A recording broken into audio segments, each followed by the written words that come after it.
Salut les amis, j'espère que vous allez bien. Alors cette vidéo est la deuxième vidéo de la série de vidéos que je fais sur l'équivalence de diplôme dans le but de faire la procédure pour étudier en Belgique.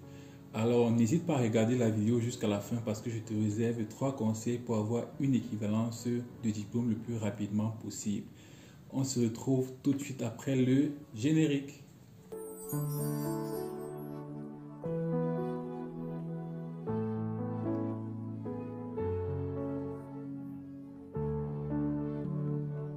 Alors dans cette vidéo, nous allons parler de comment introduire notre demande d'équivalence de diplôme.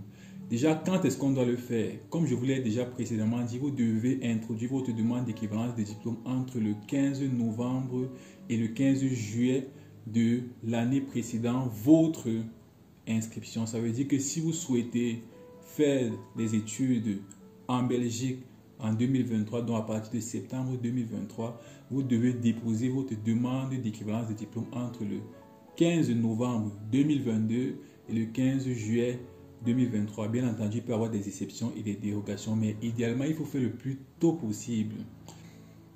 Deuxièmement, nous allons parler des canaux que vous pouvez utiliser pour faire cette demande-là. Et de façon générale, il y a 2 canaux possibles.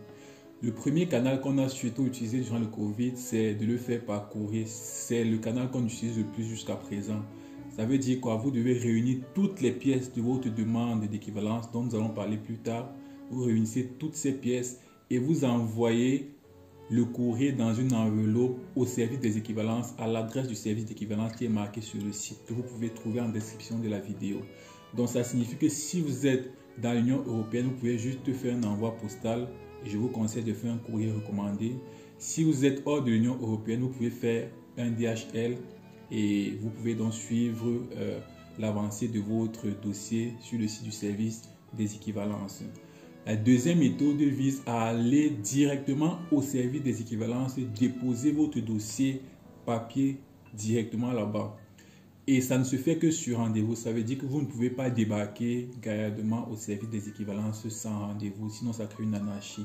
Donc, vous devez en ligne ou par appel téléphonique prendre un rendez-vous à une date et à une heure précise. Ça veut dire que vous appelez, on vous donne un rendez-vous, je ne sais pas trop quoi, le 20 novembre à 9 h. Vous devez être là-bas le 20 novembre à 9 h pour déposer votre dossier.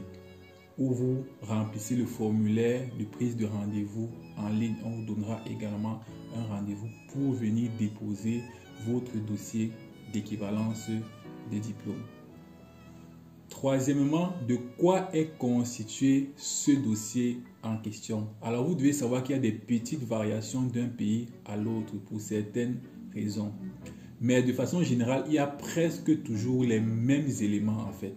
Alors, le premier élément qui est indispensable, c'est votre baccalauréat.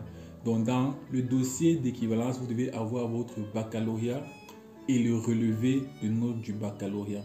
Si vous avez un baccalauréat qui est récent et que vous n'êtes pas encore en possession de votre baccalauréat, vous devez fournir donc le relevé de notes et l'attestation de non-délivrance du baccalauréat.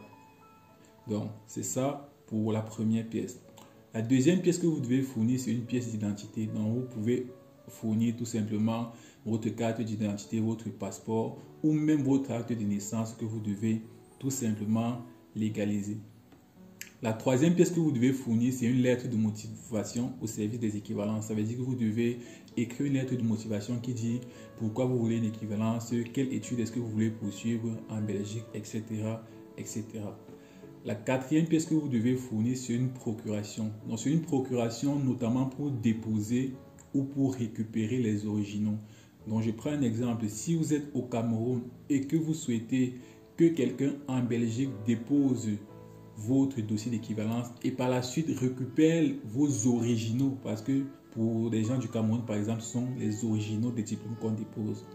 Vous devez signer une procuration au nom de cette personne pour que cette personne ait le droit d'aller déposer votre demande d'équivalence et surtout d'aller récupérer vos originaux par la suite. Donc, et vous devez savoir que les 3 dernières pièces que nous venons de citer, c'est-à-dire carte d'identité, lettre de motivation et procuration, doivent être agrafées ensemble. Ok. La cinquième pièce que vous devez fournir, c'est une preuve de paiement des 150 € de frais d'étude de dossier. Donc, comme vous le savez, l'obtention de l'équivalence n'est pas gratuite. Vous devez payer 150 € pour l'étude de dossier de votre équivalence. Et l'idéal serait de le faire en ligne. Quand vous le faites en ligne, vous pouvez tout simplement imprimer la preuve que vous avez payé votre frais d'équivalence. Et pour le faire, tout simplement, vous pouvez utiliser votre banque et faire un virement bancaire. Donc, vous ne pouvez le faire que dans l'Union européenne, en fait, parce que ça doit être un paiement en euros.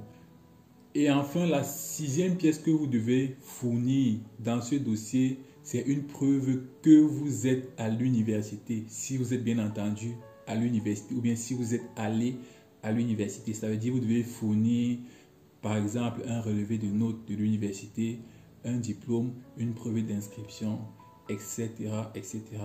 Donc, de façon globale, vous devez savoir que voilà les 6 pièces qui sont les plus indispensables pour le dossier d'équivalence. Mais je rappelle que ces pièces peuvent varier légèrement d'un pays à un autre. Et je reprends l'exemple classique. Par exemple, au Cameroun, on vous demandera l'original de vos différents diplômes. Alors que dans d'autres pays, on ne vous demandera qu'une copie certifiée ou même parfois juste une copie. Voilà. Donc, c'était tout pour le dossier d'équivalence. Et je vous donne donc les 3 astuces que je vous ai promis pour avoir une équivalence le plus rapidement possible. La première astuce que je vous donne, c'est d'envoyer votre dossier par courrier recommandé. C'est quoi un courrier recommandé? Ça veut dire que vous partez à la poste, vous envoyez un dossier et vous pouvez suivre votre dossier en ligne. Vous savez par exemple que votre dossier est quitté de la poste, votre dossier est arrivé au service d'équivalence et quand ça arrive au service d'équivalence, vous savez suivre, vous pouvez suivre votre dossier du service d'équivalence en ligne. La deuxième astuce que je vais vous donner, c'est tout simplement d'envoyer votre dossier dès le 15 novembre. Avant la fin de novembre, il faudrait envoyer votre dossier parce que l'étude de dossier au service des équivalences prend plusieurs mois. Et du coup, vous pouvez vous retrouver en avril, mais sans avoir d'équivalence si vous ne l'avez pas fait tôt. Même si c'est clair que la date limite, c'est en juillet, il est bien entendu inadmissible que vous le fassiez en juillet. Sinon, vous ne pouvez pas vous inscrire durant l'année en question. Et la troisième astuce que je vais vous donner, c'est d'envoyer votre dossier complet. N'envoyez pas votre dossier en plusieurs fois. Je prends un exemple. J'envoie par exemple mon dossier avec le relevé, j'oublie le diplôme et après je dois renvoyer. Ou bien j'envoie le dossier avec le relevé et le service des équivalences me rappelle par la suite, me dit il manque le diplôme. Vous voyez que ça vous fait perdre en temps et ça n'arrange pas grand chose en fait. Ok, c'était tout pour cette vidéo. N'hésite pas à m'envoyer un message sur Facebook, Instagram ou WhatsApp si tu souhaites que je prenne en charge ton dossier d'équivalence et même la suite de ta procédure d'études en Belgique. On se retrouve pour une prochaine vidéo. Ciao!